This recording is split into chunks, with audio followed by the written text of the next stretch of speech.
హైదరాబాద్ వ్యాప్తంగా బోనాల సందడి ప్రారంభమవుతుంది. ఇదే సమయంలో తెలంగాణ సంస్కృతికి ప్రతీక అయిన చారిత్రక లష్కర్ బోనాల జాతరకు సర్వం సిద్ధమైంది. సికింద్రాబాద్ శ్రీ ఉజ్జయిని మహంకాళి అమ్మవారి మహాజాతరను వైభవంగా నిర్వహించేందుకు రాష్ట్ర ప్రభుత్వం అధికారులు అన్ని ఏర్పాట్లు పూర్తి చేశారు. దీనిపై మరింత సమాచారం మా ప్రతినిధి ప్రియాంక అందిస్తారు. నగరంలోనే అత్యంత వైభవంగా జరిగే చారిత్రక లష్కర్ బోనాల జాతరకు సర్వం సిద్ధమైంది. సికింద్రాబాద్ శ్రీ ఉజ్జయిని మహంకాళి అమ్మవారి బోనాల జాతరకు తెలంగాణ రాష్ట్ర ప్రభుత్వం, అదేవిధంగా ఆలయ నిర్వాహకులు, దాంతోపాటు పోలీస్ శాఖ కూడా అన్ని ఏర్పాట్లు అయితే పూర్తి చేశారు.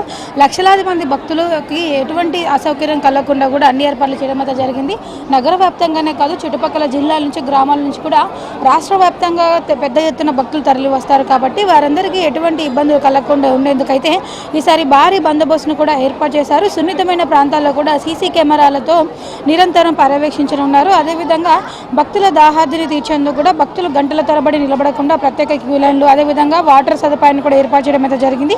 బారికేడ్లను కూడా సిద్ధం చేశారు. ఎటువంటి తోపులాటలు జరగకుండా ఉండేందుకు బారికేడ్లను కూడా ఇక్కడ నుంచి దాదాపుగా మొత్తం అంతా ఆలయ చుట్టుపక్కల అంతా కూడా బారికేడ్లు అయితే ఏర్పాటు చేశారు. బోనం ఎత్తుకొచ్చే మహిళలకు ఒక క్యూ లైన్, అదేవిధంగా సాధారణ భక్తులకి మరో క్యూ లైన్లు కూడా ఏర్పాటు చేశారు. ఎటువంటి తోపులాటలు జరగకుండా, ఎటువంటి ఘటనలు జరగకుండా ఉండేందుకైతే ఈ క్యూ లైన్లను అయితే ఏర్పాటు చేయడం జరిగింది. దాంతోపాటు భక్తుల కోసం తాగునీటి సదుపాయం కూడా ఏర్పాటు చేశారు. ఓఆర్ఎస్ ప్యాకెట్లు కూడా ఈసారి అందుబాటులో అయితే ఉంచారు.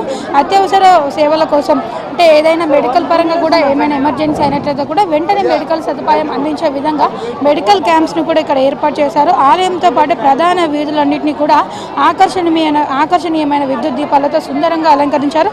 మనం ఇక్కడ విజువల్లో కూడా చూసుకోవచ్చు. అమ్మవారిని దర్శించేందుకు వచ్చే భక్తులు అధికారులతో సహకరించి ప్రశాంత వాతావరణంతో బోనాలు సమర్పించుకోవాలని ఆలయ ఈవో, అదేవిధంగా నిర్వాహకులు అయితే విజ్ఞప్తి చేస్తున్నారు. అమ్మవారి కృపతో బోనాల జాతర విజయవంతంగా ముగియాలని కూడా ఇక్కడంతా కూడా అధికారులు అన్ని ఏర్పాట్లు చేయడం అయితే జరిగింది. మొత్తం అంతా కూడా భారీగా పెద్ద పెద్ద విద్యుత్ దీపాలు, అదేవిధంగా రకరకాల పూలతో కూడా అమ్మవారి టెంపుల్ అంతా కూడా ఎంతో సుందరంగా ముస్తాబు చేశారు. పెయింటింగ్ పనులు కూడా ఇప్పటికే పూర్తయ్యాయి. ఎల్లుండి జాతర జరగనున్న నేపథ్యంలో కూడా ఇప్పటికే మిగిలి ఉన్న మరికొన్ని పనులను కూడా వేగవంతం చేశారు అధికారులు.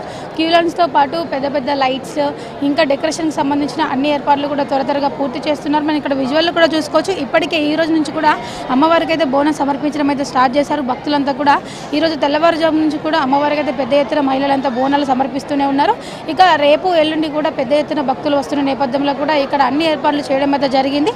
భక్తుల సౌకర్యం కోసం కూడా చుట్టుపక్కల ఉన్న షాప్స్ ఏవైతే ఇప్పుడు క్లోజ్ చేస్తున్నాయో అవన్నీ కూడా ఎల్లుండి వరకు వీటన్నిటిని కూడా క్లోజ్ చేసి ఉంచుతారు. ఎందుకంటే రెండు తెలుగు రాష్ట్రాల నుంచి కూడా పెద్ద ఎత్తున భక్తులు వస్తారు కాబట్టి వారందరికీ అసౌకర్యం కలగకుండా ఉండేందుకు ప్లేస్ సరిపోయే విధంగా కూడా చుట్టుపక్కల ఉన్న షాప్స్ అన్నిటిని కూడా టెంపరీగా క్లోజ్ చేయడం అయితే జరుగుతుంది. జాతర ఉత్సవాలు జరిగే అన్ని రోజులు కూడా ఇప్పటికే పెద్ద ఎత్తున భక్తులంతా కూడా అమ్మవారికి అయితే ఒడిబియ్యం సమర్పించడంతో పాటు బోనాలు, అదేవిధంగా మొక్కులు కూడా తీర్చుకునేందుకైతే వస్తూ ఉన్నారు.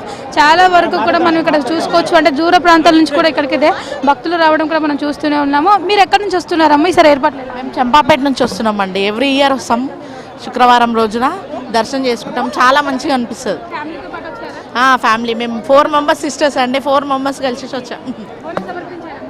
ఓడిబియ్యం అండి. ఓడిబియ్యం అమ్మవారికి దేనికి సమర్పిస్తారు? మనం ఇంట్లో అందరం మంచిగా ఉండాలి, మన ఫ్యామిలీ బాగుండాలని మొక్కుకున్నందుకు పోస్తాం. Thank you. రామ్నగర్ నుంచి వచ్చినామండి. మంచిగానే ఉండండి. కాకుండా చిన్నపిల్లలకు కూడా ఒక లైన్ పెడితే బాగుంటుండే. చిన్నపిల్లలు ఏడుస్తున్నారు బాగా, వాళ్ళ పేరెంట్స్ కూడా ఇబ్బంది పడుతున్నారు. చిన్నపిల్లలకు అన్నట్టు ఒక లైన్ ఉంటే బాగుంటుండే. అట్లా చూసుకోవచ్చు. అక్క చెల్లెళ్ళంతా కూడా ఒకే ఇంటి నుంచి కూడా ఎంతో వైభవంగా అమ్మవారికి ఒడిబియ్యం సమర్పించడానికి అయితే వస్తున్నారు. తమ కోరిన కోరికలు నెరవేరినందుకు మరికొందరు, అదేవిధంగా తమ కోరిన కోరికలు నెరవేర్చాలని కూడా మరికొందరు అమ్మవారికి అయితే ఎంతో భక్తి శ్రద్ధలతో ఇక్కడ బోనం సమర్పించడం కూడా మనం చూస్తూనే ఉన్నాము. అదేవిధంగా చూసుకున్నట్లయితే కూడా అంటే కోరికలు తీర్చే ఆ బంగారు తల్లిని కొంగు బంగారంగా కొలుస్తున్నారు. ఒక్కొక్కరు కూడా ఎంతో భక్తి శ్రద్ధలతో అమ్మవారికి ఉపవాసం ఉండి నిష్ఠతో కూడా బోనాలు, ఒడిబియ్యం సమర్పిస్తూనే ఉన్నారు. అమ్మవారికి చీర, సార కూడా కొంతమంది సమర్పిస్తూనే ఉన్నారు. ఇప్పటికే ఇక్కడంతా కూడా సికింద్రాబాద్ చుట్టుపక్కల అంతా కూడా ఆధ్యాత్మిక వాతావరణం అయితే నెలకొంది. ఇప్పటికీ పెద్ద ఎత్తున భక్తులు అయితే వస్తున్నారు. చాలా వరకు ఈ రోజునే కూడా వేల సంఖ్యలో అమ్మవారిని దర్శించుకోవడానికి అయితే భక్తులు వచ్చారు ఈ ఒక్క రోజునే. ఇంకా ఎల్లుండి వరకు అయితే ఇంకా భక్తుల రద్దీ పెరుగుతూనే ఉంది. అమ్మవారికి అయితే బోనాలు సమర్పించడానికి అయితే ఇంకా పెద్ద ఎత్తున వస్తారు కాబట్టి వారందరికీ ఎటువంటి ఇబ్బందులు కలగకుండా ఉండేందుకు బందోబస్తుగా ఈసారి భారీ బందోబస్తును అయితే ఏర్పాటు చేశారు రాష్ట్ర ప్రభుత్వం. వీడియో జర్నలిస్ట్ గజానంతో ప్రియాంక, HM టీవీ, హైదరాబాద్.